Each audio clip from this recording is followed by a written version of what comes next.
Yastva vijnanavan bhavatyamanaskaha sada suchihi nasatat padamapnoti samsaram chadi gacchati.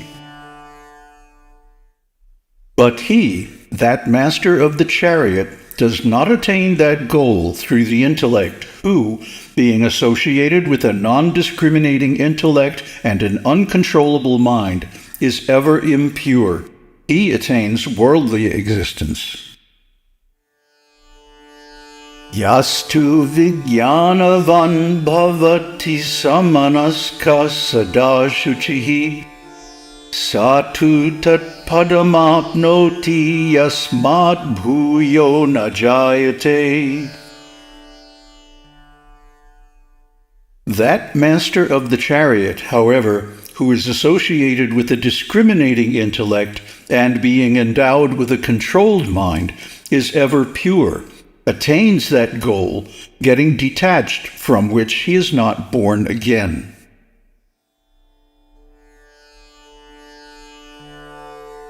Vijnana saratir yastu mana pragrahavanaraha sodvana paramapnoti tat vishnu paramang padam.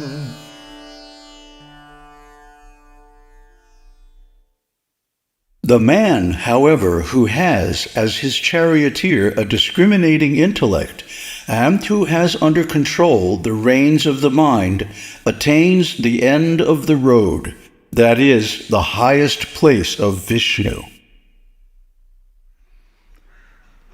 Namaste. Well, I didn't do the tika on these three verses because their construction is parallel with the preceding two verses, 5 and 6. And, they're so simple, they're very direct and straightforward, and there's no real additional information in the tikas. So that gives me more time to talk about the meaning. Now, the interesting thing in the final verse, verse 9, are the words Tat Paramam Padam, that supreme destination.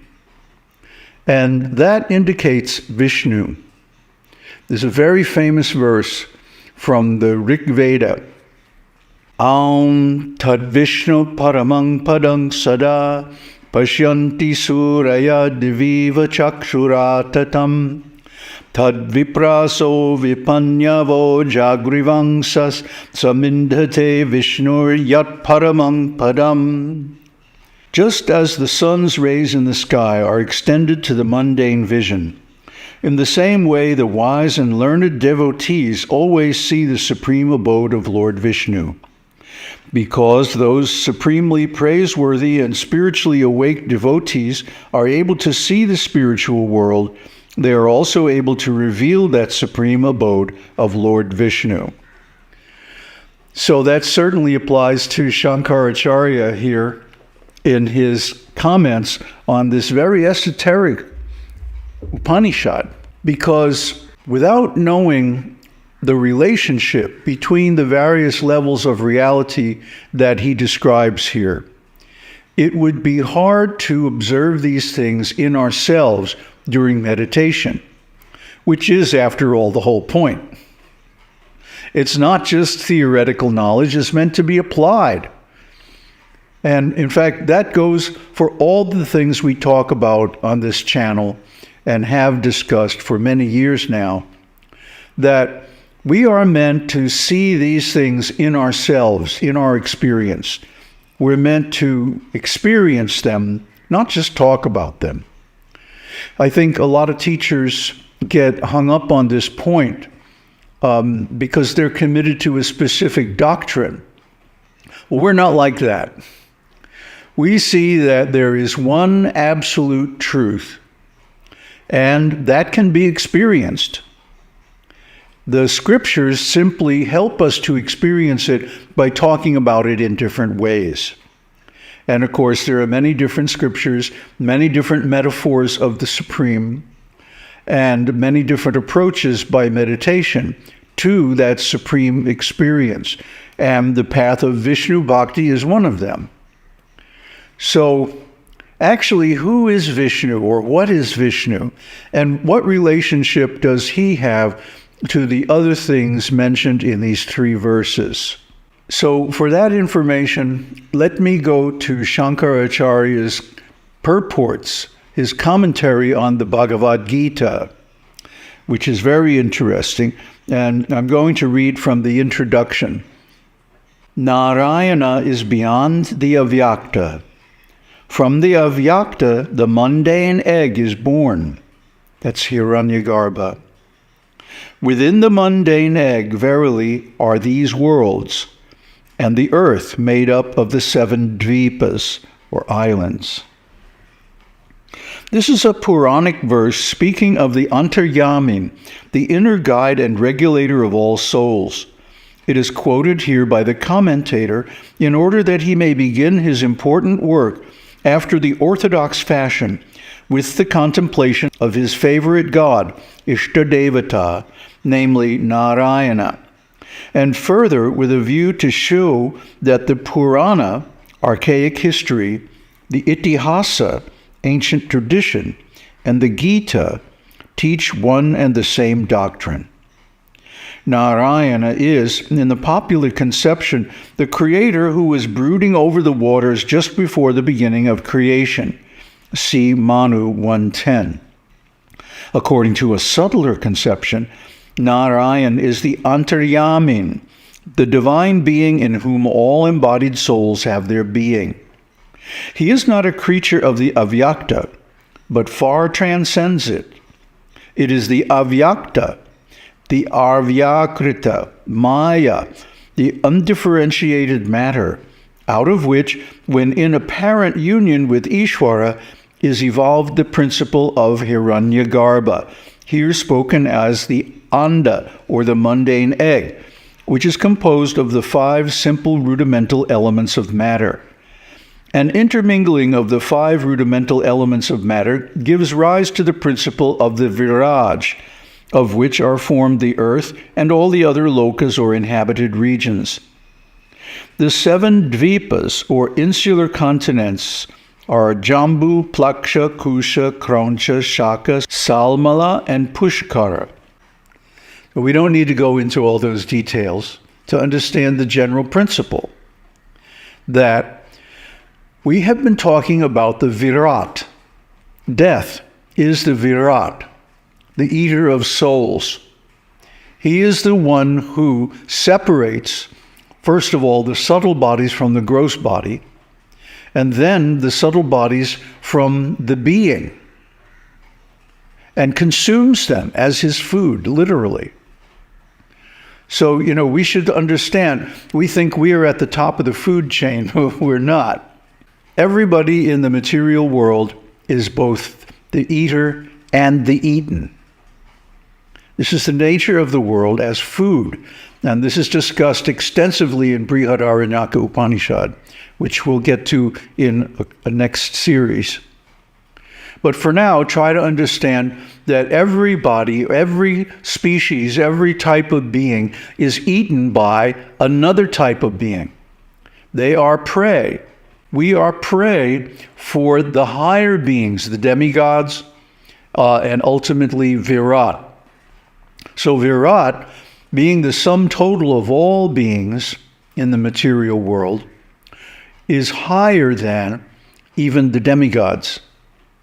But higher than him is the avyakta, the unmanifest realm of the 5 raw elements. What are they? Earth, water, fire, air, and space, avyakta, unmanifest. So we don't think of these as elements, we think of them as states of matter. Solid, liquid, gas, plasma, and empty space. So then, beyond all these is Vishnu. Vishnu is like the sum total of the consciousness. In other words, the living entities themselves, not their minds, not their intelligence, not their egos, not their vital force, prana. Now, these are the subtle bodies. Pranamaya kosha, the energy body, vital energy. Manomaya kosha, the mind. The Vijnanamaya kosha, or intelligence. And finally, the Anandamaya kosha, which is pure consciousness and bliss. So you could say that whereas Viraj is the sum total of all the subtle bodies of the living entities, meaning vital energy, mind, and intelligence, that Vishnu is the sum total of the consciousness of all the living entities in the creation. And from him are coming all the individual souls. That's not a very good term, because it has so much baggage from Christian and other dualistic religions. But we can say in general that the individuals, those who want to be separate from Brahman and take on upadhis to give themselves an individual existence, a separate intelligence, mind, desires, and so on, the conditioned beings in the material world generally are part of Vishnu. So we'll get into this more in the next episode, where he continues this description of the different levels of reality and how the yogi, by transcending one after the other, winds up at the supreme destination. And what is that? Actually, it's the lower Brahman. It's the subsidiary Brahman. It's the conditioned Brahman. The Brahman that becomes Maya, which is covered by upadhis. And from that, of course, the whole material creation takes place. Or within that, the whole material creation with its temporary and limited beings and other existences comes forth, or appears to, because the whole thing is simply a mirage. There is no substance to it. And the proof of that is it's temporary. Everything in this material world changes into something else, isn't it? So we should not be attached. We should not become an owner of anything in this world, or we should not identify also with these things in the material world, such as the body, because it's going to go away. And when it does, if we're attached to it, it's going to cause us a lot of suffering. So we should see beyond this body, beyond this life, even beyond the concept of individual existence, and realize that we are one with Brahman. Aham Brahmasmi. We are the all, the everything. We are all souls. We are all worlds. We are all the beings that were, are, and ever will be. We are Vishnu, and we are beyond Vishnu, because Brahman is even higher than him. Aum Tat Sat. Aum Shakti Aum. Aum Namah Shivaya.